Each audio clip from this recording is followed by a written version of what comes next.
Hello everyone, तो इस lecture में हम लोग क्विकली थ्योरी का रिवीजन कर लेंगे 5 से 10 मिनट में और उसके बाद प्रीवियस ईयर क्वेश्चंस पे जंप करेंगे। और प्रीवियस ईयर क्वेश्चन मैंने मतलब सबके सब हम लोग प्रीवियस ईयर क्वेश्चन नहीं करेंगे, सिर्फ वो क्वेश्चंस करेंगे जो क्वेश्चन सबसे ज़्यादा फ्रीक्वेंट होते हैं, मतलब वैसे कॉन्सेप्ट पे सबसे ज़्यादा क्वेश्चन पूछे जाते हैं, वैसे कॉन्सेप्ट पे जो बेस्ट क्वेश्चन रहेंगे उनको हम लोग ज़्यादा करेंगे। मतलब वैसे क्वेश्चन का परसेंटेज यहाँ पे 90% है और 10% क्वेश्चन वैसे है जो उतना ज़्यादा पूछे नहीं जाते, जो वंस इन अ वाइल पूछे जाते हैं, लेकिन वो 10% क्वेश्चन से कॉन्सेप्ट बिल्ड होने में बहुत ज़्यादा मदद मिलता है, इसलिए वो क्वेश्चन को मैंने इंक्लूड किया। ठीक है, तो मैं बोलना चाहता हूँ हर एक क्वेश्चन यहाँ पे इंपॉर्टेंट है। ये मत देखना कि कोई क्वेश्चन जो 10% क्वेश्चन में हो सकता है एक दो क्वेश्चन आपको डिफिकल्ट लगे, लेकिन वो क्वेश्चन आपको समझना पड़ेगा क्योंकि उससे कॉन्सेप्ट बहुत अच्छा क्लियर होता है और जिससे फिर आपका किसी आसान क्वेश्चन में मदद मिल सकता है। ठीक है, इसलिए किसी क्वेश्चन को स्किप नहीं करना है। दूसरी बात है कि लेक्चर को आप बिना कॉपी पेन के मत देखो।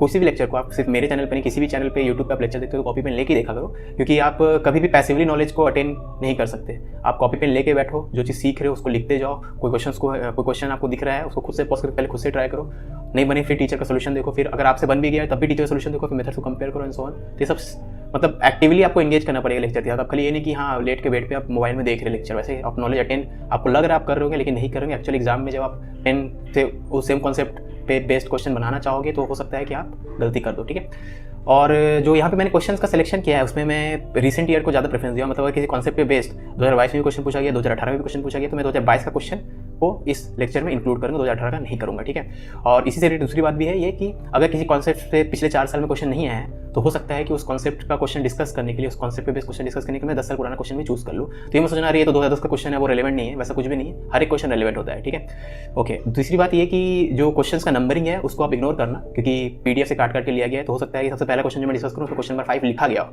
ठीक है, वो प्रिंटिंग वाला पार्ट है तो उसको इग्नोर करना। ठीक है, तो ये मैं सोचना मैंने कोई गलती की है, बस क्वेश्चन नंबर जो लिखा रहेगा प्रिंटेड फॉर्म में उसको इग्नोर करना। और लास्ट बात ये कि लेक्चर देखते देखते आपके मन में अगर कोई भी डाउट आए, आपको कुछ समझ में नहीं आया, तो टाइम स्टैम्प यूज़ करके कमेंट में पूछ सकते हो। टाइम स्टैम्प आप सही से यूज़ करोगे तो ब्लू कलर में आएगा आपके कमेंट लिखने के बाद। ठीक है, तो चलो स्टार्ट करते हैं। दो वेक्टर्स इक्वल कब कहलाते हैं? जब उनका मैग्नीट्यूड भी इक्वल हो, उनका डायरेक्शन भी इक्वल हो। मतलब 2 मीटर ईस्ट और 2 मीटर नॉर्थ को आप अभी इक्वल नहीं बोल रहे क्योंकि उनका डायरेक्शन डिफरेंट है। ठीक है, बस 2 मीटर ईस्ट और 5 मीटर ईस्ट भी इक्वल नहीं हो सकते क्योंकि उनका मैग्नीट्यूड डिफरेंट है। तो तब तक मैग्नीट्यूड और डायरेक्शन दोनों सेम नहीं रहेगा, तब तक दो वेक्टर्स इक्वल नहीं होंगे। ठीक है, अब इसका मतलब ये नहीं कि 2 मीटर ईस्ट और 2 न्यूटन ईस्ट ये दोनों भी इक्वल है, दोनों का मैग्नीट्यूड इक्वल नहीं है। इनफैक्ट आप दोनों को कंपेयर नहीं कर सकते, दोनों डिफरेंट फिजिकल क्वांटिटी है, एक 2 मीटर है और एक 2 न्यूटन है। ठीक है, एक डिस्प्लेसमेंट है और एक फोर्स है। ठीक है, एनीवेज अब दो वेक्टर्स के बीच का एंगल बाय डेफिनेशन 0 डिग्री से लेकर 180 डिग्री के बीच में हो सकता है। अब दो वेक्टर के बीच के एंगल को पता करना है तो दोनों का टेल को आपको जोड़ना होगा। तो यहाँ पर देख सकते हो वेक्टर ए और वेक्टर बी का टेल जब जुड़ा हुआ है तब उनके बीच में जो एंगल है, छोटा वाला एंगल, बड़ा वाला एंगल है, छोटा वाला एंगल उसको हम लोग एंगल बिटवीन टू वेक्टर्स बोलते हैं। ठीक है, अब ये इन्हीं दोनों वेक्टर्स को अगर हम लोग ऐसा अरेंज करें जैसे यहाँ पे लिखा गया है, ए के हेड के ऊपर बी का टेल है, तब जो एंगल आएगा इसको एंगल बिटवीन वेक्टर्स नहीं बोलते क्योंकि यहाँ पे हेड और टेल के बीच का एंगल है। ठीक है, तो दोनों के टेल के बीच के एंगल को एंगल बोलेंगे। अब अगर angle between two vectors theta है तो उन दोनों वेक्टर्स का जो आप सम करोगे तब ये इतना आएगा। कहाँ गया ये? हाँ, ये a square plus B square plus 2ab cos theta. ठीक है, और अगर उन दोनों वेक्टर को सब्ट्रैक्ट करोगे है ना, तब आपका रिजल्ट का लेंथ मैग्नीट्यूड इतना आएगा, a square plus B square minus 2ab cos theta. ठीक है ना, तो अब अगर आपका दो वेक्टर का रिजल्टेंट का magnitude a square plus B square plus 2ab cos theta है तो यानी रिजल्टेंट मैक्सिमम कब होगा? जब cos थीटा मैक्सिमम हो। cos थीटा का मैक्सिमम वैल्यू क्या हो सकता है? 1। तो रिजल्टेंट का मैक्सिमम वैल्यू यानी दोनों वेक्टर का लेंथ के सम के बराबर होगा, मैग्नीट्यूड के सम के बराबर, और रिजल्टेंट का मिनिमम वैल्यू दोनों वेक्टर का मैग्नीट्यूड का डिफरेंस के मैग्नीट्यूड के बराबर होगा। ठीक है, यानी दो वेक्टर्स को जब ऐड करोगे तो उसका जो रिजल्ट आएगा वो a minus B magnitude wise a minus B से लेकर a प्लस बी के बीच में हो सकता है। अगर दोनों वेक्टर सेम डायरेक्शन में होंगे तो a प्लस बी हो जाएगा मैग्नीट्यूड वाइज, और अपोजिट डायरेक्शन में रहेंगे तो a माइनस बी का मैग्नीट्यूड हो जाएगा मैग्नीट्यूड वाइज। एनीवेज ठीक है, अब दो से ज़्यादा वेक्टर्स को जोड़ना है जैसे यहाँ पे दिखाया गया है, vector A, vector a1, a2, a3, a4। तो क्या करोगे आप? जैसे यहाँ पे आप करते हैं इसको ट्रायंगल बोलते हैं, वेक्टर का हेड पे दूसरे वेक्टर का टेल को रख दिया, तो वहाँ पे भी चारों वेक्टर्स को आप हेड टेल करके करेक्ट करते हैं। ठीक है, तो जैसे a1 को पहले रखे आप, किसी को भी पहले रख सकते हो, किसी को बाद में, उससे फर्क नहीं पड़ता, ऑर्डर पर डिपेंड नहीं करता वेक्टर कंडीशन। a2 को आप स्टार्ट करोगे a1 के हेड से, वैसे a3 को स्टार्ट करोगे a2 के हेड से, a4 को स्टार्ट करोगे मतलब हेड के ऊपर दूसरे का टेल रख दो, इसके हेड के ऊपर दूसरे का टेल रख दो, इसके हेड के ऊपर दूसरे का टेल रख दो। ठीक है, एक बार चारों वेक्टर्स को आप ऐसे अरेंज कर दियो, उसके बाद फर्स्ट वेक्टर का टेल से लेके लास्ट वेक्टर का जो कि a4 है उसके हेड तक जो वेक्टर ड्रॉ करोगे उसको बोलते हैं रिजल्टेंट। ठीक है, तो हम लोग लिखते हैं ऐसे कि R vector resultant is equal to a1 vector plus a2 vector plus a3 plus a4, है ना। ओके, ये समझ में आ गया। अब दो वेक्टर को मल्टीप्लाई करने में क्रॉस प्रोडक्ट होता है और डॉट प्रोडक्ट होता है, तो हम लोग यहाँ पे डॉट प्रोडक्ट पढ़ेंगे मेनली, क्रॉस प्रोडक्ट को डिटेल में पढ़ेंगे रोटेशन में। ठीक है, तो अभी यहाँ पे क्रॉस प्रोडक्ट नहीं पढ़ेंगे उतना, खाली आपको ये पता होना चाहिए cross product a cross b होता है ab sin थीटा, बस। बाकी उसका डायरेक्शन वगैरह सब डिटेल में हम लोग वहाँ पे पढ़ेंगे। ठीक है, रोटेशन वाले चैप्टर में, है ना। अब दो वेक्टर्स के बीच का डॉट प्रोडक्ट कैसे डिफाइन किया गया? वेक्टर पहला वेक्टर का लेंथ दूसरे वेक्टर का लेंथ इनटू cos थीटा, मतलब दोनों वेक्टर का लेंथ को मल्टीप्लाई कर दो, मैग्नीट्यूड को मल्टीप्लाई करो, उनके बीच का जो एंगल है उसका कोसाइन ले लो, है ना। ये डेफिनेशन इसमें y नहीं पूछ सकते। ठीक है, अब फिर से ऑर्डर पर डिपेंड नहीं करता, दो वेक्टर डॉट प्रोडक्ट डिस्ट्रीब्यूटिव होता है, मतलब प्लस वाला जो है वो ब्रैकेट आप तोड़ के ऐसे लिख सकते हो। ठीक है ना, अब आई डॉट आई 1 हो जाएगा, जे डॉट 1, ये सब रिजल्ट आपको याद रखना है ना, पीडीएफ आपको मिल जाएगा, उसका टेंशन मतलब। ठीक है, अब दो वेक्टर्स के बीच का एंगल निकालने का बेस्ट तरीका होता है डॉट प्रोडक्ट, जैसे यहाँ पे दिखाया गया, क्वेश्चन पे इसको डिटेल में देखेंगे, ठीक है। ओके, अब एक मिनट, ये ऊपर कैसे चला गया, नीचे आओ। हाँ, अब मुझे ये दिखाना है। तो हम लोग वेक्टर को जोड़ना सीखे, अब यहाँ पे वेक्टर को तोड़ना सीख रहे हैं। सपोज एक वेक्टर दिया गया आपको, ठीक है, ये एक वेक्टर दिया गया है, इसका कंपोनेंट अलॉन्ग एक्स एक्सिस इतना है, कंपोनेंट अलॉन्ग वाई इतना है। इसका मतलब सिंपली ये है कि अगर आप इस वेक्टर और इस वेक्टर को जोड़ोगे तो आपको ये वाला वेक्टर आ जाएगा। तो वेक्टर को जोड़ना सीखे थे, आप तोड़ रहे हैं, और तोड़ते वक्त अगर रेक्टेंगुलर कंपोनेंट में तोड़ ले, मतलब जो वेक्टर को तोड़ के जो चीज़ें आएंगी वो सब आपस में परपेंडिकुलर होना चाहिए, उसको बोलते हैं रेक्टेंगुलर कंपोनेंट में तोड़ना, ठीक है।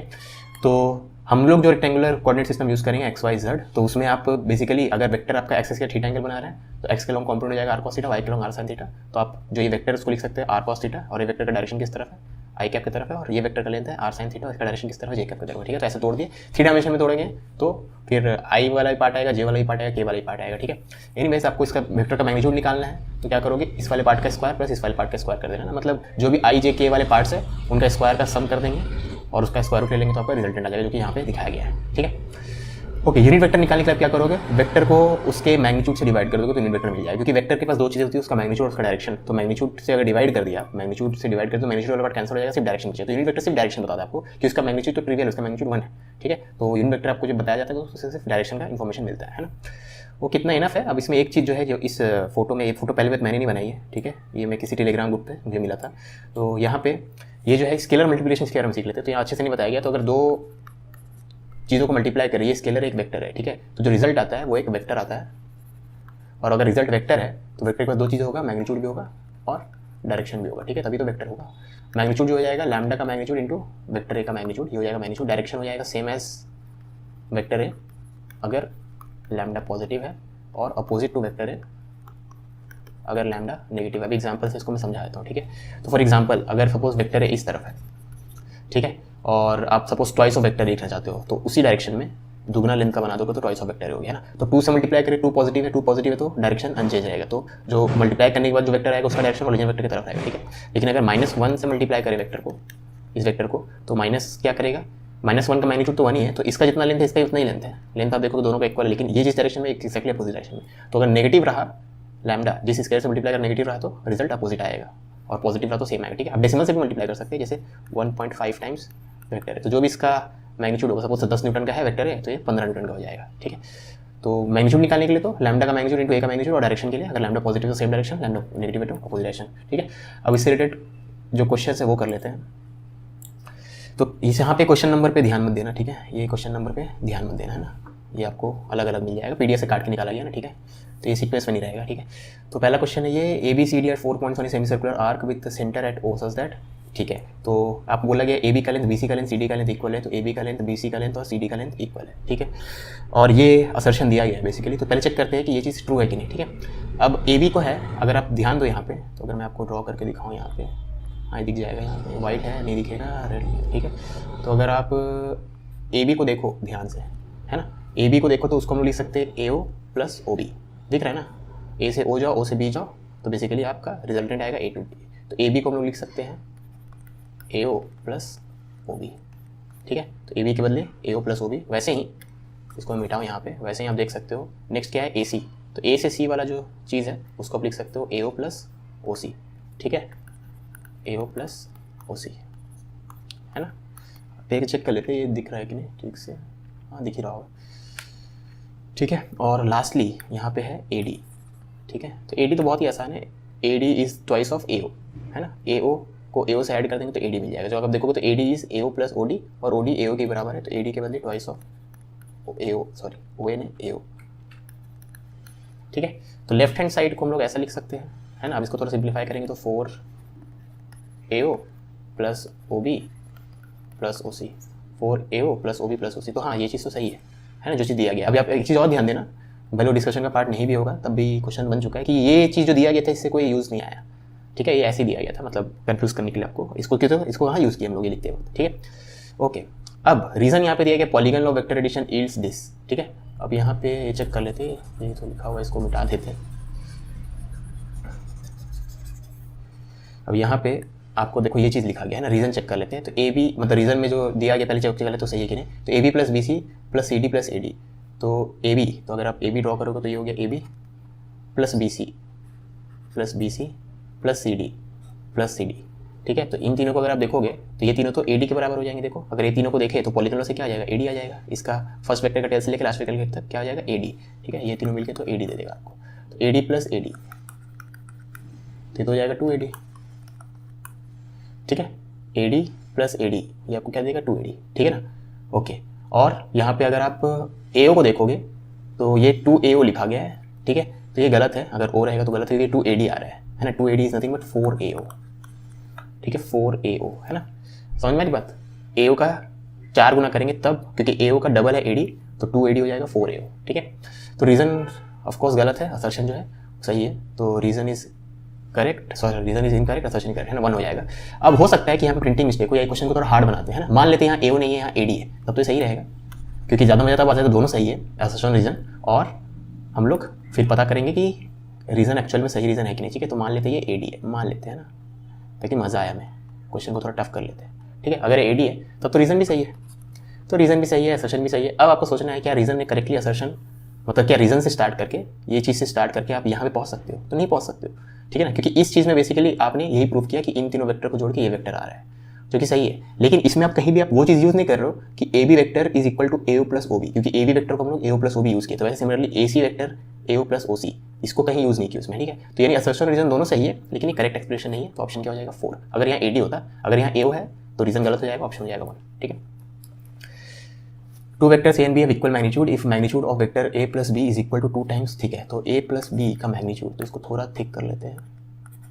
आपको बोला गया है A plus B का magnitude is equal to 2 times of magnitude of A minus B। ये मैं नहीं बोल रहा हूँ, क्वेश्चन बोल रहा है ना मैग्नीट्यूड, ठीक है। तो angle between A and B क्या होगा, अब दोनों तरफ स्क्वायर कर लेते हैं, ठीक है। तो ये तो होता है आपको A square plus B square plus 2AB cos theta, और हो जाएगा 4 times A square plus B square minus 2AB cos theta, है ना, ठीक है। अगर A और B के बीच का एंगल थीटा है तो ये माइनस B में minus 2AB cos theta, A plus B में इतना, ठीक है। अब दोनों मैग्नीट्यूड इक्वल है, तो B के बदले A या A के बदले B कुछ भी लिख सकते हैं। जहाँ जहाँ B है मतलब हर जगह A लिख सकते हैं ना। तो ये हो जाएगा 2A square 1 plus cos theta, और ये हो जाएगा 2A square 1 minus cos theta, ठीक है। तो 2A स्क्वायर कैंसर, तो 1 plus cos theta is equal to 4 minus 4 cos theta, 5 cos theta is equal to 3, तो cos थीटा हो जाएगा 3/5, ऑप्शन C, ठीक है। Which of the following relations is true for 2 unit vectors A and B making an angle theta with each other? तो A और B, अब देखोगे चारों ऑप्शन में आप देखोगे तो A प्लस B का मैग्नीट्यूड और A माइनस B का मैग्नीट्यूड का रेशियो ही तो है। This is equal to some multiple of this, मतलब रेशियो निकालना। बेसिकली आप क्या करो, A प्लस बी और A माइनस बी, अब ऐसे लिखोगे तो गलत है, क्योंकि दो वेक्टर C भी एक वेक्टर A वेक्टर, दो वेक्टर को डिवाइड नहीं कर सकते, लेकिन उनका मैग्नीट्यूड को तो डिवाइड कर सकते हो, ठीक है। ओके, तो ये हो जाएगा A का लेंथ का स्क्वायर B का लेंथ का square 2 into A into B into cos theta, ठीक है। और ये हो जाएगा A का लेंथ का स्क्वायर B का लेंथ का स्क्वायर माइनस 2 इंटू A का लेंथ इंटू B का लेंथ इंटू कॉस थीटा। और एक्चुअली में ये चीज़ स्क्वायर रूट होता है, तो स्क्वायर रूट है ना, क्योंकि ये चीज़ इसके बराबर नहीं होती है, इसका स्क्वायर रूट के बराबर होती है, ठीक है। जितना आया तो ये बेसिकली ऊपर में आ जाएगा 1 प्लस कॉस थीटा और नीचे में आ जाएगा 1 माइनस कॉस थीटा, ठीक है। अब 1 plus cos theta 2 cos square theta by 2 होता है, बस, है ना। हो सकता है मैं गलत हूँ, लेकिन जहाँ तक मुझे याद है ऐसे ही होता है, ठीक है। तो ये मैथ्स वाले बच्चे कमेंट करके बता देना। तो हो जाएगा कॉस बाय साइन यानी कॉट थीटा बाई 2, ठीक है। हाँ, मोस्ट वाली मैं सही हूँ। तो आप देख सकते हो कि A plus B is A minus B into cot theta by 2, ठीक है। हाँ, 1 plus cos theta 2 cos square theta by 2 1 minus 2 cos by sine cot, ठीक है। तो मेरे पास आ रहा है A plus B is this into A minus B, ठीक है। तो A plus B is this into A minus B, है ना। कॉट आ रहा है, तो अगर ये प्रिंटिंग एरर है तो ये सही हो जाएगा। अगर यहाँ पे मैं मान लो प्रिंटिंग एरर है कॉट है, तो ये ऑप्शन सही हो जाएगा। अगर प्रिंटिंग एरर नहीं होगा तो ये बोनस हुआ होगा, ठीक है। तो मैं मान लेता हूँ ये प्रिंटिंग एरर यहाँ पे कॉट है, तो ये सही है ना। अब ये चीज़ 1 plus cos theta 2 cos square theta by 2 होता है कि नहीं, ये मुझे डाउट है, लेकिन शायद होता है ना, मैं 90% श्योर हूँ होता है। तो बेबा चेक कर लें, ठीक है। मतलब तरीका देखो, मेन था ये था, इसके वजह से मैथ्स आपको लगाना है, ठीक है। अगर आइडेंटिटी याद है तो हो जाएगा, नहीं आया तो नहीं होगा, ठीक है। तो एक बार चेक कर लेते हैं ना, 1 plus cos theta 2 cos square theta by 2 एक डेटा लेके चेक कर लेते हैं, ठीक है। मान लो थीटा के लिए 60 डिग्री में पुट कर रहा हूँ, तो 1 plus cos 60 2 into cos square, मतलब आप भी अगर एग्जाम में भूल जाओगे कि आइडेंटिटी सही है कि नहीं, तो एक बार चेक कर लेते हैं ना, ठीक है। तो कॉस 60 तो हाफ होता है, तो लेफ्ट हैंड साइड में 3/2 है, राइट हैंड साइड में कॉस 30 का रूट 3/2 होता है, तो उसका स्क्वायर करेंगे जितना, हाँ ठीक है। तो मुझे लगता है सही है, मतलब इससे कोई गारंटी नहीं है, लेकिन आप और ज़्यादा चांस दो कि सही है, ठीक है। मतलब और ज़्यादा प्रोबेबिलिटी बढ़ जाता है बस, है ना। 100% तो नहीं हुआ, लेकिन ठीक है। तो नेक्स्ट क्वेश्चन में आते हैं यहाँ पे, if the projection of this on this is 0 then the value of alpha ठीक है। अब प्रोजेक्शन मतलब क्या होता है, तो अगर projection of vector A on vector B आप निकलोगे तो ये एक्चुअली ए कॉस थीटा होता है। तो वेक्टर ए और ये वेक्टर बी है, तो वेक्टर ए से परपेंडिकुलर ड्रॉप करे तो जो लेंथ आता है इसको प्रोजेक्शन बोलते हैं ठीक है। इस चीज़ का लेंथ कितना हो जाएगा, ए कॉस थीटा। तो क्वेश्चन में बोला गया है कि अगर प्रोजेक्शन 0 है यानी ए कॉस थीटा 0 हो गया है ना ठीक है। तो अगर ए कॉस थीटा 0 मतलब दोनों वेक्टर परपेंडिकुलर रहेंगे तभी तो 0 होगा, नहीं ए 0, ए तो 0 नहीं है तो यानी कॉस थीटा 0 हो जाएगा। कॉस थीटा 0 मतलब 90 डिग्री ठीक है ना। तो अगर आपको बोल दिया जाए ऐसा कि प्रोजेक्शन 0 है तो 0 मतलब डॉट प्रोडक्ट इज 0, इसका मतलब को समझ में आना चाहिए, डॉट प्रोडक्ट क्या है 0 है ठीक है। तो इसका डॉट करेंगे तो आई वाला पार्ट आई वाले के पार्ट, जे वाला जे के साथ 8 और -2 इंटू -2 अल्फा ठीक है। 8 तो 10, तो अल्फा का वैल्यू हो जाएगा 5 ठीक है। तो अल्फा का वैल्यू क्या हो जाएगा 5। If vector A is this and vector B is this the magnitude of component of vector A along vector B ठीक है। तो अभी कंपोनेंट पूछ रहा है, तो अगर आप डॉट प्रोडक्ट निकालोगे तो ये हो जाएगा ए बी कॉस थीटा और component of A along B हो जाएगा ए कॉस थीटा ठीक है। तो इसको पैसे लिख सकते हो, तो ए कॉस थीटा का वैल्यू बेसिकली क्या होता है A dot B divided by B ठीक है। बस इसको निकालना है, इसी को बोलते हैं component of A along B है ना, ऊपर मैंने दिखाया भी था ठीक है। तो डॉट प्रोडक्ट निकालना है, तीन दोनों का डॉट प्रोडक्ट निकालोगे तो 2 3 दूनी 6 और ये -1 इंटू 2 -2 ठीक है। और बी का लेंथ हो जाएगा square root of 1 square plus 2 square plus 2 square, तो 4 4 8 1 9 तो यानी 3 ठीक है, यानी 2। तो आंसर क्या हो जाएगा यहाँ पे 2। The sum of two forces P and Q is equal to R okay. और वेक्टर आर का लेंथ जो है पी के बराबर है ठीक है। तो अगर ड्रॉ करें तो पी और क्यू को जोड़ के आर मिल रहा है और आर का लेंथ मतलब जो जोड़ने के बाद जो रिजल्ट आ रहा है वो पी के ही बराबर है। यानी जो ट्रायंगल लॉ होता है उसमें ट्रायंगल लॉ में दो वेक्टर्स का लेंथ इक्वल रखना है हमें ठीक है। तो ये वेक्टर पी है और ये वेक्टर आर है ना ओके, और ये वेक्टर क्यू है मान लो ठीक है। अब देख लो वेक्टर पी और वेक्टर क्यू की जोड़ेंगे तो वेक्टर आर मिलेगा, और दूसरी बात आपको आर का लेंथ पी के बराबर दिख रहा होगा, इसलिए मैंने पहले इन दोनों को बना दिया ठीक है। तो ये दोनों सेम लेंथ के है ना, ये लेंथ इसके बराबर है ठीक है, मतलब आइसोसेलेस ट्रायंगल है बेसिकली ठीक है। अब आपको बोला कि 2p प्लस क्यू वेक्टर जो है क्यू के साथ कितना एंगल बनाएगा, तो 2p प्लस क्यू का कुछ नाम रख देते हैं, मान लो इसका नाम रख दिया हम लोग सी ठीक है। तो अब थोड़ा ध्यान से देखते हैं सी के बारे में। अब 2p प्लस क्यू को हम लोग लिख सकते हैं p plus Q plus p, लेकिन p प्लस क्यू क्या है, p प्लस क्यू तो r के बराबर है, तो हो जाएगा r प्लस p है ना ठीक है। तो vector C is nothing but r plus p ठीक है ओके। अब आपको पूछा गया था बेसिकली यहाँ पे 2p प्लस क्यू जिसका नाम है सी, तो सी वेक्टर क्यू के साथ कितना एंगल बना रहा है ठीक है ना। तो r प्लस p वेक्टर जो कि सी वेक्टर है वो क्यू के साथ कितना एंगल बना, मतलब basically r plus p vector Q के साथ कितना एंगल बना रहा है ये पूछा गया ठीक है ना। अब r वेक्टर ये है, p वेक्टर ये है, तो r प्लस p तो इनके बीच से जाएगा कुछ ठीक है। तो r प्लस p वेक्टर ये हो जाएगा है ना।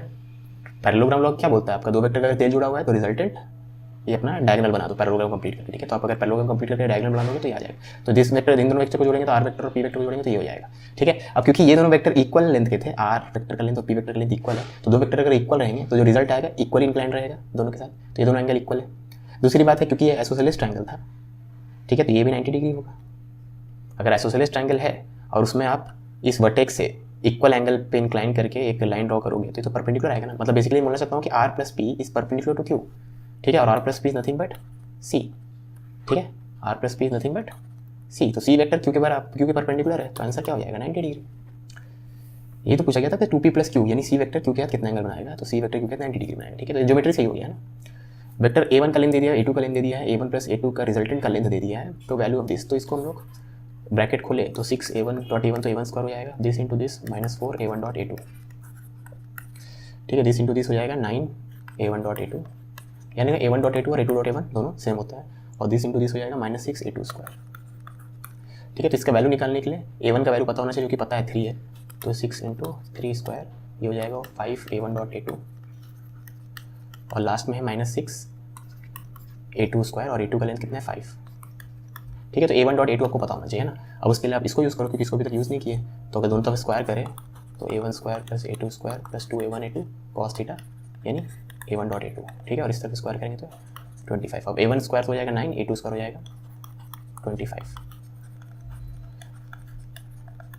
ठीक है। तो यहाँ से आपको दिख गया कि a1 डॉट a2 तो भैया -4.5 है ठीक है। तो उसको यहाँ पुट कर दो, तो 9 छक 54 ये तो -4.5 और बचा 25 छक 150 ठीक है। तो ये -50 घटाते तो 100 में से 4 गया -96 और 5 चौक 20 और 22 ठीक है। तो 6 2 8 9 2 11 तो -118.5 यानी ऑप्शन डी से मैच कर रहा है ठीक है। वेक्टर ए दे दिया है, वेक्टर बी दे दिया है, magnitude of a coplanar vector C such that A dot C B dot C और ए डॉट बी बराबर है, ठीक है। तो पहले ए डॉट बी अगर निकाल लें तो 1.1 तो ये 0 आएगा, है ना, ठीक है। इन दोनों का डॉट प्रोडक्ट क्या आएगा, 0 आएगा, ठीक है। तो magnitude of coplanar vector C, अब A dot C B dot C के बराबर है। कोप्लेन वेक्टर मतलब क्या, वो भी एक्स वाई प्लेन में हो, तो इसको ड्रॉ करके बनाएंगे तो जल्दी बन जाएगा, देखो आपको फील भी आ जाएगा। तो वेक्टर ए को ड्रॉ करें तो आई प्लस जे, है ना, ये वेक्टर ए, ठीक है, आई प्लस जे, है ना, मतलब 45 डिग्री पे होगा, ठीक है। वेक्टर बी जो है वो आई माइनस जे है, तो आई इस तरफ माइनस जे तो इस तरफ होता है, ये आपका वेक्टर बी है सर, ठीक है। और ये आई है, ये माइनस जे होगा तो ये भी 45। तो आप देख सकते हो ए और बी परपेंडिकुलर आपस में, ठीक है। अब एक तीसरा वेक्टर ढूंढना है इसी प्लेन पे, ये वाई एक्सिस आपका एक्स एक्सिस है ना, को प्लेन मतलब इसी प्लेन पे, सच दैट सी का ए के साथ जो डॉट प्रोडक्ट आएगा सी का बी के साथ भी उतना ही डॉट प्रोडक्ट आएगा और ए डॉट बी जो है उसके बराबर आएगा, समझा ये बात। अब ए डॉट बी तो 0 है, ठीक है, इसका मतलब जो सी वेक्टर है उसका डॉट प्रोडक्ट ए के साथ 0 है ना, और सी वेक्टर का बी के साथ भी 0 है। तो अगर सी और ए का डॉट प्रोडक्ट 0 है तो मतलब सी वेक्टर ए के परपेंडिकुलर है, ठीक है, और सी वेक्टर बी के ही परपेंडिकुलर है ना। अब वो तो पॉसिबल ही नहीं है यहाँ पे, मतलब या तो यहाँ पे प्रिंटिंग एरर है या अगर जो गिवन है वो सही है तो पॉसिबल ही नहीं। आप इस प्लेन में अगर एक वेक्टर ड्रॉ कर दो जो ए के परपेंडिकुलर है, ठीक है, तो वो बी के परपेंडिकुलर आएगा ही नहीं फिर, क्योंकि इन दोनों के बीच खुद 90 डिग्री है, समझ रहे बात को। जैसे आप इसके ए के परपेंडिकुलर बना दिए, ये सी वेक्टर है, तब ए डॉट सी 0 हो गया, ठीक है, लेकिन बी के परपेंडिकुलर भी सी पर रखना है, लेकिन बी और सी के बीच में तो अभी 180 डिग्री हो गया, तो यानी बी डॉट सी 0 हो ही नहीं पाएगा। तो इसको चेक करते हैं हमें दूसरे सोर्स से। हाँ, तो मैंने चेक किया सोर्स, यहाँ पे बेसिकली ये एरर है, यहाँ पे 2y कैप होना चाहिए, ठीक है, तो यहाँ पे 2 मिसिंग है, 2y माइनस जे, ठीक है ना। तो जो हम लोग यहाँ पे सोच रहे थे वैसा क्वेश्चन है ही नहीं, मतलब थोड़ा मेहनत करना पड़ेगा, लेकिन पहले जो क्वेश्चन दिया था तो क्लियरली इम्पॉसिबल था उसका सोल्यूशन, ठीक है। ओके, तो अब आपको अगर आप ए डॉट सी, तो मान लेते हैं जो वेक्टर सी है वो क्योंकि एक्स वाई प्लेन पे ही है, तो मान लेते हैं वो A I cap plus B J cap ऐसा कुछ है, ठीक है, कुछ भी आप 2 नंबर ले लो, ठीक है ना। खाली बेसिकली आपको ए और बी पता करना है, तो अगर आप इससे कंफ्यूज हो रहे हैं ए और बी से तो कुछ और नंबर ले लो यहाँ पे, ठीक है। तो के भी मत लो, C D E F E और एफ, ये 2 नंबर ले लीजिए, ठीक है। अब A dot C B dot C, सबसे पहले ए डॉट बी अगर आप निकालोगे तो डॉट प्रोडक्ट क्या दे देगा, 2 दे देगा आपको। तो ए डॉट बी क्या है, 2 है, तो ए डॉट बी तो आपको पता है 2 है, ठीक है। तो ए डॉट सी भी 2 होना चाहिए, तो दिस डॉट दिस तो हो जाएगा ई प्लस एफ, ये 2 हो जाएगा, और बी डॉट सी भी 2 के बराबर होना चाहिए, तो बी यहाँ पे है, सी यहाँ पे, अगर डॉट प्रोडक्ट निकालो तो 2 इंटू ई और माइनस एफ, ये भी 2 नहीं सॉरी 1, क्योंकि एक्चुअली में ए डॉट बी 2 नहीं है 1 है ना, इन दोनों का डॉट प्रोडक्ट को 2 माइनस 1 देगा, ठीक है। तो ये मैं गलती कर दिया यहाँ पे 1 बना बस। तो इन दोनों को सॉल्व करोगे आप तो 3e की वैल्यू 1/3 आएगी, है ना, और f की वैल्यू 2/3 पुट करके भी देख लेते हैं क्रॉस चेक करने के लिए, ट्वाइस 4/3 -1, हाँ सही है, ठीक है। तो ये रफ मिल गया, तो हमें तो मैग्नीट्यूड ऑफ वेक्टर सी चाहिए, क्वेश्चन के हिसाब से हमें मैग्नीट्यूड पूछा है, तो हो जाएगा e square plus f square, तो इन दोनों के स्क्वायर का सम करना है, तो 1 स्क्वायर प्लस 2 स्क्वायर, ठीक है, 4 1 5 √5/3 यानी ऑप्शन ए, ठीक है। A and B are 2 vectors which satisfy this, तो value of A minus B क्या होगा, ठीक है। तब ए डॉट बी क्या होता है, ए बी कॉस थीटा, और ए क्रॉस बी का मैग्नीट्यूड क्या होता है, ए बी साइन थीटा। मैं क्रॉस प्रोडक्ट डिटेल में रोटेशन में पढ़ाऊंगा, ठीक है। अभी के लिए सिर्फ A cross B A B sine theta के मैग्नीट्यूड, मतलब magnitude wise A cross B A B sine theta तो उतना पता होना चाहिए, ठीक। ओके, तो यहाँ से A B cancel, tan theta आपका 1 आ जाएगा, ठीक है। तो value of A minus B, तो टैन थीटा यहाँ से 1 आ जाएगा, टैन थीटा 1 है मतलब थीटा क्या है 45, ठीक है। तो आपसे पूछा गया ए माइनस बी कितना होगा, तो ए माइनस बी का मैग्नीट्यूड कितना होता है, A square plus B square minus 2ab cos theta, ठीक है। तो हो जाएगा A square plus B square minus 2ab cos 45 कितना होता है 1 इतना है ना, थीटा को 45 पुट कर दो तो √2ab आ जाएगा, ठीक है। तो अंदर में √2, तो स्क्वायर रूट यहाँ पूरा है, प्रिंटिंग एरर है थोड़ा, ठीक है, ये ऑप्शन हो जाएगा, ठीक है। 2 vectors p and q have equal magnitude if the magnitude of p plus q is n times magnitude of कितना, ठीक है। तो p plus q का मैग्नीट्यूड n टाइम्स है p माइनस q के मैग्नीट्यूड के, ठीक है। तो दोनों तरफ स्क्वायर कर दो, ये हो जाएगा P square Q square 2pq cos theta, और ये n square P square Q square minus 2pq cos theta, ठीक है। तो अगर इसको सिंप्लीफाई करें, आपको बोल दिया कि दोनों वेक्टर का मैग्नीट्यूड भी इक्वल है ना, तो हर जगह पी डाल दो या हर जगह क्यू डाल दो, तो इस तरफ हो जाएगा 2p square 1 plus cos theta, और इस तरफ हो जाएगा 2p square 1 minus cos theta, ठीक है। तो आप देख सकते हो आपका n square minus n square cos theta is equal to 1 plus cos theta है, तो n square minus 1 is equal to n square plus 1 into cos theta, तो कॉस थीटा आपका n square minus 1 divided by n square plus 1, ठीक है। तो इतना आ जाएगा, यहाँ सब जगह बाय बाय है, ये प्रिंटिंग में छूट गया बस, ठीक है।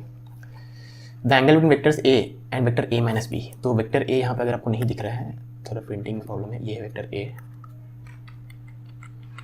ठीक है, ये वेक्टर ए है ना, और वेक्टर बी ये वेक्टर बी है, ठीक है। तो माइनस बी वेक्टर ये हो गया, ये वेक्टर माइनस बी हो गया। तो अगर आप ए माइनस बी करोगे तो ए वेक्टर और माइनस बी वेक्टर को ऐड करोगे तो ये मिलेगा, तो एक्चुअली में ए माइनस बी आपका ये वेक्टर है, ठीक है। तो इस वेक्टर का ए क्या कितना एंगल, मतलब बीटा से पूछा जा रहा है बेसिकली, बीटा क्या है यही पूछा जा रहा है, ठीक है।